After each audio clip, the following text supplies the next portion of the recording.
Welcome to Business Owners Radio. Business Owners Radio, where established business owners get the latest insights, strategies, and practices to grow a sustainably profitable business. And now, taking care of business, your hosts, Craig Moen and Shai Gilad. Welcome to Business Owners Radio, episode 33, special edition. In commemoration of Memorial Day, and to honor the members of the U.S. military, military veterans, and the memory of those who have sacrificed their lives in service of the United States, today's show is about veteran business owners, our vetrepreneurs. Good morning, Craig. Hi, Shai. Really looking forward to today's episode, especially on Memorial Day. Yes, and I think it's a great honor that we get to use the show today as a vehicle to get the word out about our veteran business owners and all the work they do in the marketplace. And that's why I'm pleased to introduce our guest today, Matthew Pavelek, the Vice President of Membership for NAVOBA, the National Veteran-Owned Business Association. Matt is going to tell us about the positive impact of veteran-owned businesses, the opportunity for military veterans who want to start a business, and what every business owner can do to support vetrepreneurs in the marketplace. Good morning, Matt. Welcome to Business Owners Radio. Thank you, Shai. So, Matt, you are with us today from the National Veteran-Owned Business Association, NAVOBA. Tell us about NAVOBA, how it started, and how you got your start. NAVOBA began originally as a magazine called Veterans Business Journal that was launched in 2004. There were two Navy veterans, Rich McCormick and Chris Hale, that own the company Victory Media, which publishes a series of different veteran-related magazines, including GI Jobs and Military Spouse. And so they were at a resource event with the U.S. Department of Veterans Affairs, and the VA was there to try to help veterans understand that there's federal law requiring the VA to purchase products and services from veteran-owned businesses. And there were very few people that were aware of the opportunity, even though the law had been passed in 1999, and this was in 2003. So they decided that this movement, if you will, this community of veterans entrepreneurs needed to have a magazine to kind of legitimize it and give it a voice. And so when Veterans Business Journal was originally launched, its intention was to serve as the watchdog, holding the government accountable for its spending mandates, and also informing veterans of the opportunity that's there, highlighting success stories of those folks that had taken advantage of that opportunity, and trying to find more veterans to capitalize on the fact that there was a federal law there for their benefit. So in 2007, the association was formed as a spinoff of the magazine itself. And there was a clear shift in focus. Fortune 500 companies have goals to purchase from socioeconomic diverse business classifications, such as minority-owned businesses and women-owned businesses, amongst others. And a handful at the time in 2007, right about 100 of the Fortune 500 had goals to purchase from businesses owned by veterans and service-disabled veterans. And so NAVOBA really wanted to create that opportunity that was there at the federal government level to extend that beyond the Beltway into corporate America, where corporations don't have to do it because it's required, with the exception of those subcontracting requirements for the corporations with prime government contracts. But they do it for the same reasons they do it for other diverse business classifications, because they understand that in a long-term diversity strategy and inclusion strategy, empowering the veteran community and growing their brands within the veteran community by fostering entrepreneurship and helping businesses grow is good for their business. And one of the numbers that we would like to use, the federal requirement is 3%, which is about $15.8 billion last year.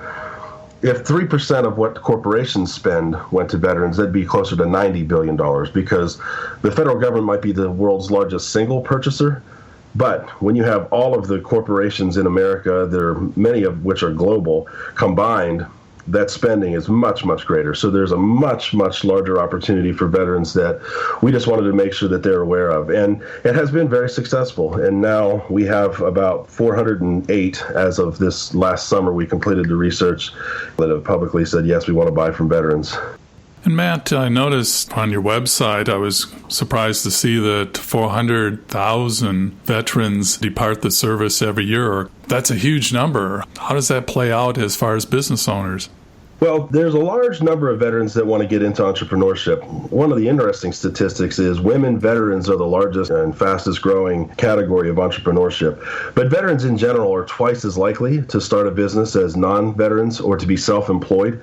And so there's a lot to be said for the leadership and things that people learn in the military, especially for folks that are able to earn a decent living and have a considerable rank. And sometimes they have retirement benefits. And so a lot of those things that come along with that make veterans successful as entrepreneurs.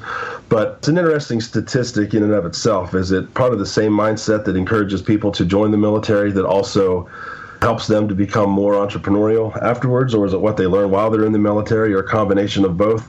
But one thing that we do know is there are so many opportunities for veterans in entrepreneurship, no matter what they want to do or who they want to sell to or what type of business they'd like to create. And more veterans are aware of those opportunities, and that has certainly helped more of those veterans that transition out look to entrepreneurship as a post-military career option.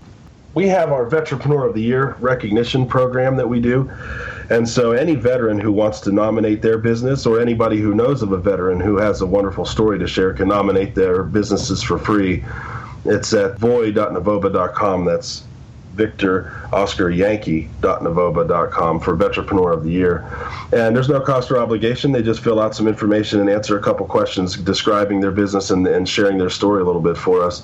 And so we've been able to really celebrate some amazing stories throughout the years.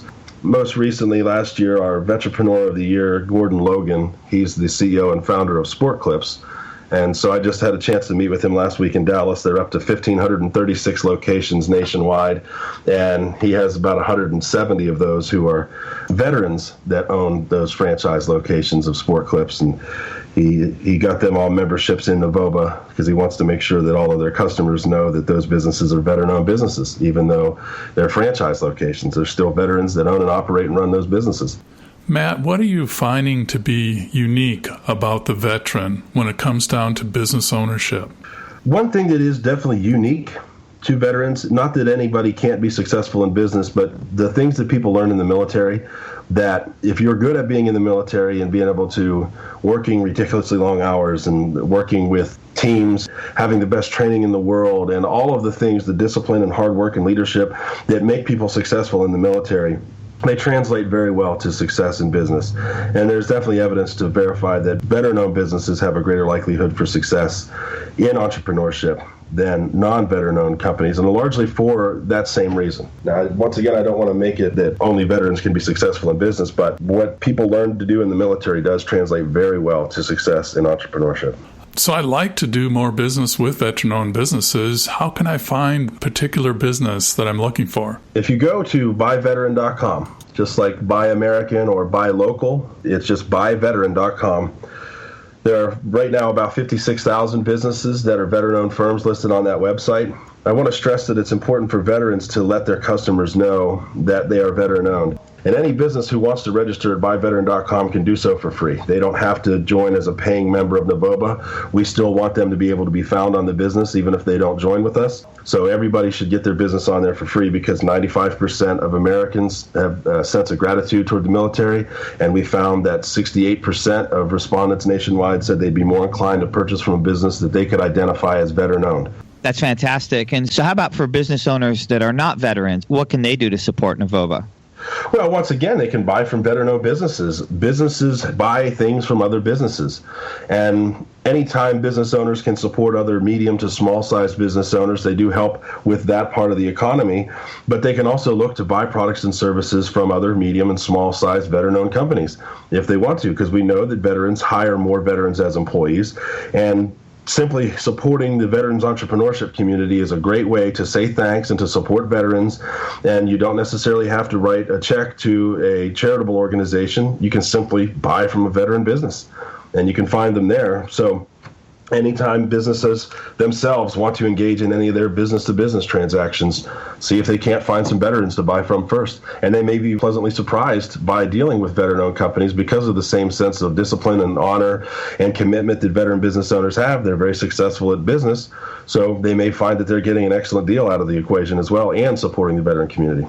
I like the fact that the veteran-owned businesses hire a lot of veterans, so it keeps a flow of employment for the veterans coming back into the commercial environment.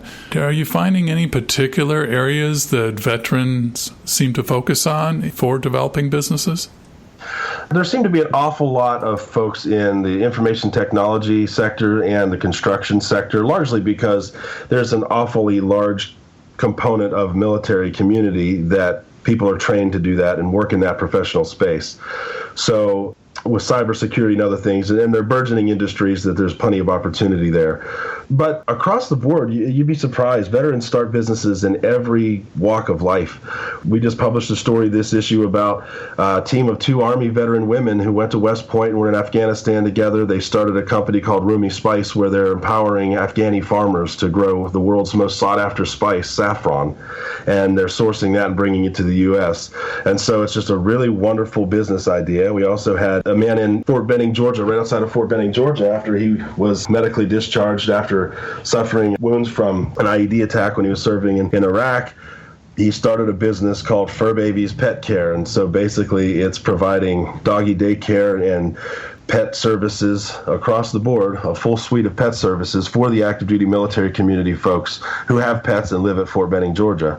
And so you have folks that will start businesses in all walks of life, and sometimes it's directly related to what they learned in the military. Other times it's not. They just start businesses. That's great diversity. Is there any business out there that's really sort of the poster child for a veteran-owned business? One story in particular that really resonated with me, and it is our Woman Veteranpreneur of the Year from last year, a woman named Kanie O'Neill, and she's the CEO of O'Neill Contractors. She was severely wounded when she was in the Navy, and she's now paraplegic. And so when she transitioned out of the military, she knew there was advantages to her being a woman-owned business and being a service-disabled veteran-owned business. Her family had been in residential roofing, and so she knew that she could get into the roofing business. So she started a commercial roofing company. Now she has 20 plus employees. She's landing contracts with Boeing Corporation, the city of Seattle. In fact, she got the contract with the Department of Veterans Affairs to redo the roof on the VA hospital where she actually spent her time during her recovery. And so it's just a wonderful story for a lot of veterans, because when people get out of the service, especially for a lot of disabled vets, and there's a lot of groups that are doing really wonderful things to take them mountain climbing and take them to the ball game and things like that. And veterans really appreciate that, and that's wonderful. But, I mean, you got to think about these folks and what they were able to accomplish when they were in the military and who they were and what they were doing and the work that they were doing for our country and how it mattered. And it was really important, and it gave them a sense of purpose and belonging to something that's greater. And so coming back and being able to start a business and employing other veterans and having people counting on you to help pay their own salaries and save for their own kids' educations and things is that same sense of purpose. So entrepreneurship is one of those areas that even vets that have been disabled and paid a pretty severe price for our freedoms while they were serving, they still have an excellent opportunity to gain that same sense of purpose and that mission that they were serving even when they were in the military when they come back. And so that's why we're so passionate about it. Matt, that's such an inspiring story. And it makes me wonder, what other services are there for veterans that are transitioning back and have an interest in entrepreneurship? There's all kinds of resources that we have on our website that we connect with tons of resource partners around the country. We have a relationship with the North Carolina Veteran Business Association. There's a group in Ohio called BOB Ohio. There's a Wisconsin Veterans Chamber of Commerce that was recently established, and we're setting up programs in South Carolina and Georgia right now. So there are definitely veteran-related organizations that you can join up with people right where you live and get some assistance and mentorship. But there's also a network nationwide of veteran business outreach centers. In fact, the SBA just announced last week the opening of 5 new veteran business outreach centers. So if you go to SBA and go to just search for veterans, you'll see that I believe there's 20, if not more, veteran business outreach centers that are dedicated resources within small business development centers to help veterans understand everything they need to know to get their business started and to grow it. And so even if you don't go to the Veteran Business Outreach Center, there will be a small business development center at a college, university, or community college within your community somewhere There's also the Service Corps of Retired Executives, which is a national network. It's called SCORE, of folks that will give you free mentorship and business folks that know how to help you overcome some of your challenges. There's also a national network of procurement technical assistance centers for those folks that are interested in setting up a business that's going to be a contractor to sell to the government and or to corporations. Those procurement technical assistance centers, or PTACs, can be very, very helpful in that regard too. And all of these things are nationwide. They're programs that are administered by the SBA. We're much more focused on telling America to buy veteran once these folks get the training and get the help that they need. So we specialize in helping them leverage that veteran status for their success. Matt, your organization has become a real one-stop shopping location for veterans interested in beginning a business of their own and also established businesses. It sounds like the first thing they want to do is join your organization because it's very cost-effective. It has tremendous resources available to them. I'd also shout out to a lot of the listeners who are business owners that know veterans coming back, and they probably know them well enough to know whether they'd make a good candidate to be a business owner themselves. So promoting that to a lot of business owners, help another veteran and guide them along, and also focus back to Matt's organization here, who could be really helpful in getting that business established and rolling. So I have to mention, I was out about a month ago and I was looking for an audio store, and I stopped at one and it had a banner on the front door as far as a veteran-owned business. And it was interesting because it was the first one I'd seen on a storefront, and it really made a difference. So I really advocate that all the business owners that are veterans out there make sure that that emblem's on the front, that they sign up and get that recognition so that people are aware. No, absolutely. People are starting to really pay extra special attention and the appreciation for those folks that went through that period of time. And there's another really interesting trend that's developing now, because so many of folks are retiring, and a lot of them have had companies that are veteran-owned businesses. They've been successful in that regard, and now they're looking for their legacy, and they want to be able to kind of pass the torch, and they want to get younger generations of veterans to mentor and to find these proteges and then basically help them get into business, and even sometimes just take over the business for me. I will sell you this business. It's already up and established and running. I'll show you the ropes, and then just transfer it over to make sure it continues to be a veteran-owned business, to pass that success down onto these returning generations of these Afghan and Iraqi veterans. So it's really interesting because of the dynamic of the different generations. So Matt, tell us, are there any other types of opportunities that vets should be aware of through your organization? Yeah, I think veterans should be aware of opportunities within franchising. So franchises are basically the easiest way to get into business and have the greatest chances and likelihood of success with those businesses for numerous reasons. First, you're not reinventing the wheel. You could buy into a concept that's already proven and established. Second, you have existing marketing that's going to help that business grow, the training and everything that's necessary from the franchisor level to help successful franchisees understand how to be successful business owners. All of that's there for you. And so the other side of it that's really advantageous for veterans is franchisors aggressively seek veterans as franchisees, especially folks that have the leadership skills, that come out and have a little bit of money that they've saved up, because you do have to buy into a franchise concept. But folks that are able to lead a team, but also understand how to follow orders and be in line with the organizational mandates, are folks that are just ideal as franchisees. And so these franchisors offer considerable discounts on the franchise fee, license fee, royalty fees. There are costs associated with running a franchise business, which is the trade-off to being able to come into something that's established. But those fees are considerably diminished for veterans. So there's an organization called VetFran, which is a slice of the International Franchise Association. And VetFran lists all the different companies that are aggressively targeting veterans as franchisees to help vets understand the best model that might be right for them. So whether they want to set up a fitness center or a quick service food restaurant or auto maintenance type of location, there's so many options for veterans out there to be able to start and run their own businesses and not have to start it from scratch, that looking at veteran-friendly franchises would be a very wise decision. Well, Matt, thanks again for providing so much great information. On this day when we're remembering those who've died in service of our great country, it's especially poignant to have you with us, and we appreciate the work that you do. Well, we appreciate you giving us the time to talk with your listeners, and really excited about letting veterans know about the opportunities that are out there for them, and everybody else who just wants to support the veteran community. Go buy from a veteran business. That concludes today's discussion of Vetrepreneurs and the National Veteran-Owned Business Association. You can learn more about Novoba in our show notes at businessownersradio.com. And while you're there, why not take a moment to fill out our short listener survey? Just click the green button on our homepage to fill out the feedback form and win a chance at an Amazon gift card. Have a happy Memorial Day, everyone. Thank you for joining us on Business Owners Radio. We hope you enjoyed today's show.